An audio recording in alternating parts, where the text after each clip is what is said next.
18 years. That's how long I'd built his empire, blueprint by blueprint, late night by late night. And in the end, he dismissed me with a smirk.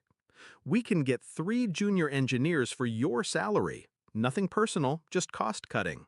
It was personal. He just didn't know how much. Before the knife in my back. When I first met Howard, the company was nothing more than a rented warehouse and an underpowered coffee machine.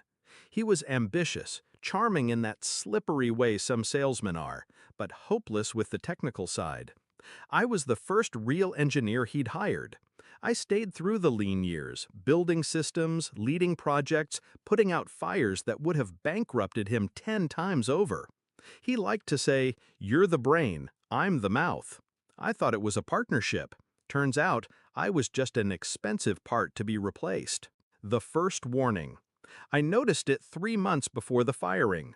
Budgets cut without warning. Projects reassigned to new talent. Kids barely out of college, bright-eyed and cheap. My access to certain meetings slipped through the cracks. Then came the audit of my department. Not for performance, for cost. Howard avoided my eyes in the hallway. That was when I knew the knife was already halfway in. The termination. The meeting lasted 6 minutes. He had my severance paperwork printed before I sat down. "Nothing personal," he said again, as if rehearsed. "You've done great work, but we have to think about the bottom line." I nodded, packed my desk in silence. I shook hands with people I'd mentored for years, and walked out without looking back. But walking away wasn't the same as letting go. The switch in my head. Howard thought he'd taken my power when he took my job. But the truth? He'd handed me a weapon. 18 years had given me more than a title. I knew every project, every client, every flaw in the machine he called a business. And unlike Howard, I understood how all the pieces fit and how to take them apart. So I smiled, signed the severance, and started making calls. Step 1. The quiet gathering. I reached out to 3 former colleagues, ones Howard had cost-cut before me. They'd moved on to good positions at competitor firms. I didn't ask them to do anything illegal. I just asked questions. Who was hiring? Who needed a complete engineering team ready to deliver high-profile projects immediately? The answer came within 2 weeks, a rival company expanding aggressively. The CEO remembered my name from industry conferences. He asked if I could bring people. I said yes, and I can bring clients too. Step 2. The hollowing out. Howard didn't just cut my position, he'd stacked the company with juniors who relied on my processes. Processes I'd designed, documented, and quietly kept updated in my personal files. When I left, I took the most recent versions. What Howard had left was 6 months out of date. Without those updates, deadlines would start slipping. Step 3. The client migration. I'd been the face of every major technical pitch for years. Clients trusted me, not Howard. I invited a few key ones for catch-up lunches. I never badmouthed him. I didn't have to.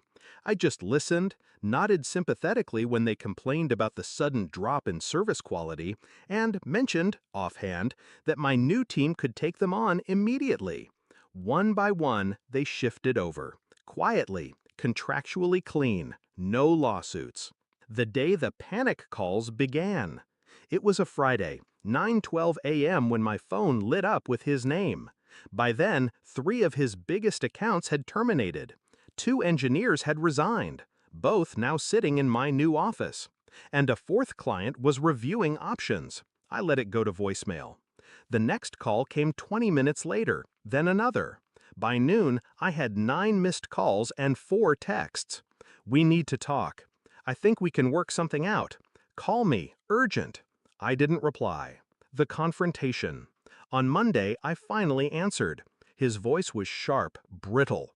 "You're poaching my clients." "No," I said. "Your clients are choosing competent service over cheap replacements.